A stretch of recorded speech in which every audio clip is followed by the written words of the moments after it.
Okay, so today I want to talk a little bit about consequentialism, deontology, and virtue ethics. These are the three major families of ethical theories that are out there. Each have several sub-branches, which we may get to talk about throughout the semester. These three major families of ethical theories often agree on what the right thing to do is in any given circumstance. For example, they all think that killing is usually wrong, or at least killing people is wrong. But they also have very different reasons for saying that killing people is wrong. They also tend to have slightly different perspectives on why punishing people for their wrongdoing is morally acceptable.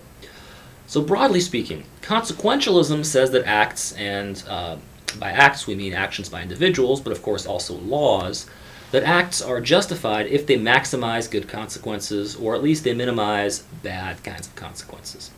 Deontology, on the other hand, says that acts are justified when they come from moral motivations, regardless of their consequences.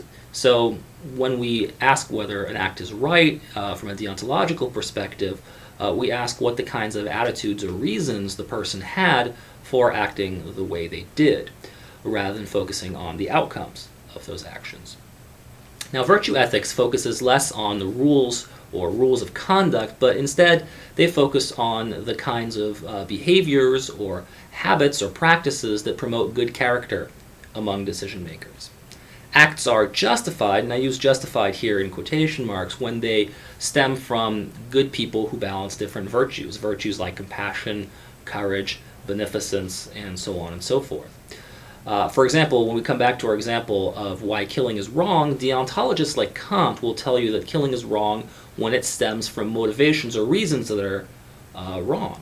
Those motivations are wrong because, for instance, they can't be applied universally. No one could rationally wish that they themselves be murdered for cutting someone else off in traffic, or that all people who cut in lines should be killed. And so the principle that killing people for that reason, or that reason for killing people, can't be a good reason, and therefore, if you do kill for that reason, you would be wrong in doing so. However, in those instances or particular cases where the principle can be universalized, for instance, like killing in self-defense, deontologists will say, yeah, killing in self-defense is justified because we can all wish that in a similar situation we be allowed to defend ourselves, if necessary, by using lethal force. So the golden rule, do unto others as you would have done unto you, has a very distinct deontological flavor to it. Consequentialists, on the other hand, will say that killing is wrong because it tends to cause more pain and suffering in the world than it tends to relieve. It can be justified in cases where it in fact does, or killing in fact relieves more suffering in the world than it causes. For instance, if you kill a serial killer, it may be the case that you're doing the world a favor, and so that would be acceptable from a consequentialist point of view. It may not be acceptable from a deontological point of view because you're required to treat serial killers like everybody else if you're a deontologist. Self-defense is going to be acceptable on the consequentialist view because it has a deterrent effect on would-be aggressors, right? The world's a better place when people defend themselves or are allowed to defend themselves rather than when you have a rule that says people should be allowed to let themselves be slaughtered. That doesn't sound like a good world. It doesn't sound like a good rule either. So as long as self-defense promotes less aggression or less violence overall, consequentialists will say self-defense is justified. Virtue ethics takes a completely different approach to the question of whether killing is wrong. Virtue ethicists will say killing is often the product of bad moral character. For instance, it's the product of the lack of compassion, a lack of beneficence, a lack of self-control. If compassion, beneficence, and self-control are all virtues, then that gives you a reason why killing is wrong, is because people are not being virtuous. Now, of course, that gives you less precise reasons. It's not clear how we want to balance compassion, beneficence, and self-control, but virtue ethicists will say we need to focus our moral theories on making or on creating decision makers that are more responsible and more virtuous. Virtue ethicists will say that people with good character will kill when a person of good character should kill, which is not often, and only when it's absent vicious motivations. Now, in this class, we're going to encounter all three kinds of thinkers. We're going to start with Plato and Aristotle, who are all virtue ethicists. We will talk about Kant, Rawls, and Nozick, and all those authors are associated with the deontological tradition, and we will also encounter consequentialists like Machiavelli or John Stuart Mill. Now, from the standpoint of political theory, rather than just ethics, we're going to ask ourselves how the state should decide what laws to pass. So not merely how individuals should act, but how the government should act. Now, of course, from a deontological standpoint, that might look like it's a little tricky, because laws are made for all kinds of reasons, and it's not always easy to say that law has a specific intent, right? Jurists and lawyers often speak like the law intends something or intends certain outcomes or behaviors, but how is it really possible to know what the people who passed the law really intended? Constitutional scholars often have a problem with this. Some legislators may have had good intentions when they voted for the law. Others may have just thought it would play well with the public and were just trying to get reelected, in which case their intentions may have been indifferent. Others may be just supporting a law because their party wants them to support the law, and they want to use their vote so that the party will support their pet issue in the future. And some lawmakers may even have less desirable motivations. They may have gotten paid off or bribed to vote a certain way, in which case it's really hard to say that the law was passed with good motivations. However, even if we change the subject from the will of the legislators or the intent of the legislators to the will of the people of the people is harder, if anything, to determine the will of the legislature. Laws, it's just not clear what the people intend. You ask the people a question one way, they answer one way, and then they logically and consistently say the opposite on a different survey. It's very difficult to determine what the people want. And so, again, deontologists may be in a bind.